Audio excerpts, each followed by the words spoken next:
The very first DLC for Pokemon Scarlet and Violet is finally here. And even though the DLC has only been out for a few days, speedrunners have already torn apart the game in ways that might just surprise you. So in this video, I'm going to be breaking down every detail speedrunners have figured out thus far and explain what it could mean for the DLC speedrunning route in the future. To begin playing the Teal Mask DLC, you don't even need to beat the main story. All you gotta do is unlock your Miraidon or Koraidon ride Pokemon, and you'll eventually receive a phone call that instructs you to talk to a lady inside of the school. Then by listening to her small story, you'll be transported to the area where the Teal Mask story takes place. Now, this is the point where the battles inside of the Teal Mask will change depending on how far you've gotten in the main story. My assumption is that if you get to the credits, you'll face higher level Pokemon in the Teal Mask. The only reason I say assumption is because before the release of the DLC,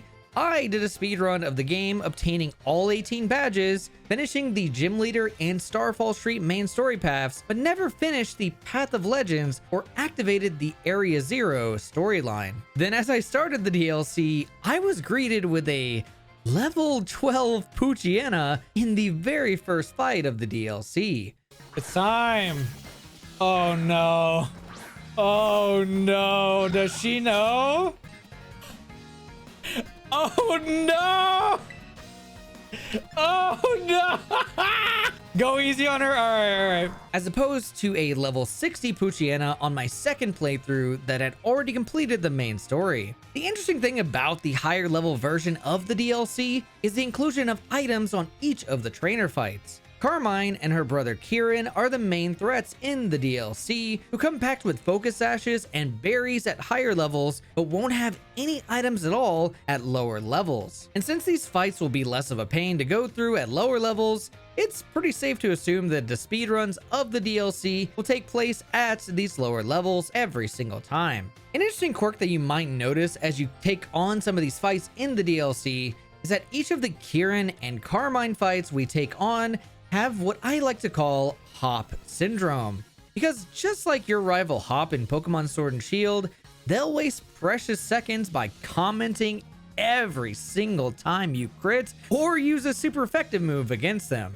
This forces speedrunners to use either not very effective moves or neutral effective moves to save time. But what's an even bigger time save than avoiding super effective moves against them is losing the first two fights in the DLC on purpose. These are the only two fights in the DLC that you're allowed to lose while still progressing. That is, besides the minigame where you pop balloons and grab berries. During this minigame, the game kind of makes it seem like you have to beat the sister's high score, but after failing miserably, I found out that it doesn't really matter if you do. But now with speedrunners likely facing off against the lower level DLC with little to no badges and Titan power-ups, you might be wondering just how much of the main story will need to be completed to traverse the DLC's giant mountains and vast seas. While it might look like you need Dondozo's climb, Earthworm's high jump, or Bombardier's swim ability, you can just walk or run to every location required to beat the entire DLC. And since the highest level in the lower level DLC is 30, all you need to do is grab a Pokemon at a lower level,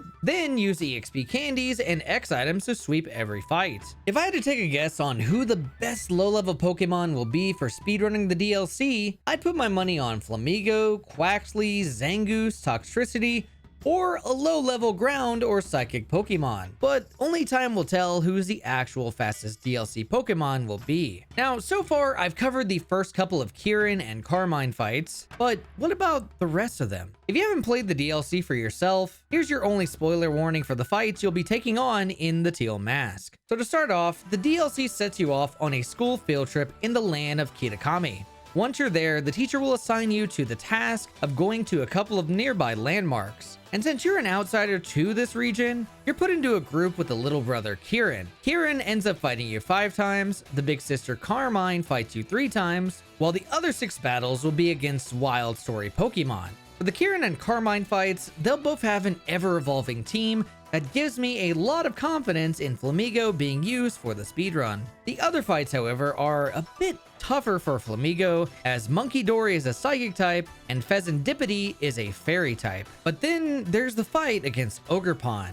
which is cleaned up really easily by Flamigo, considering Ogrepon keeps its grass types for most of its transformations. And even if it doesn't, the rock type one gets dunked on pretty hard by Flamigo's fighting type. Now, since we're on the subject of Ogrepon, there's a big question that needs to be answered for speedrunning. Do you need to catch Ogrepon to progress the story?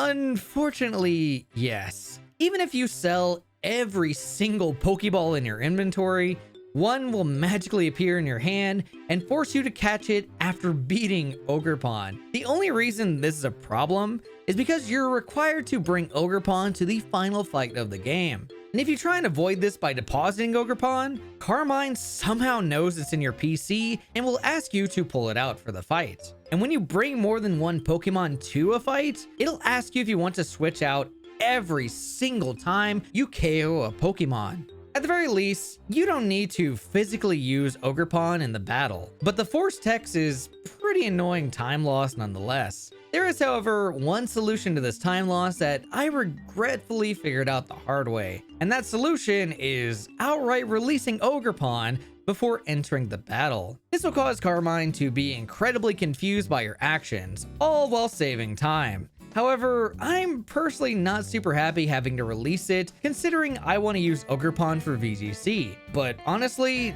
I've done much worse things for the sake of speed. Unfortunately. Is that a shiny? No shot! Bye! Yeah, she's waving bye to the shiny. There she goes. It's right there! It's still there! Yeah. Oh my god, it's still there! And that about covers the entire DLC. We've still got a long way to go before the route is fully realized, and once it is, I'll have a ton of updates for you all in the coming days. So subscribe if you enjoyed and want more Pokemon speedrunning news and content.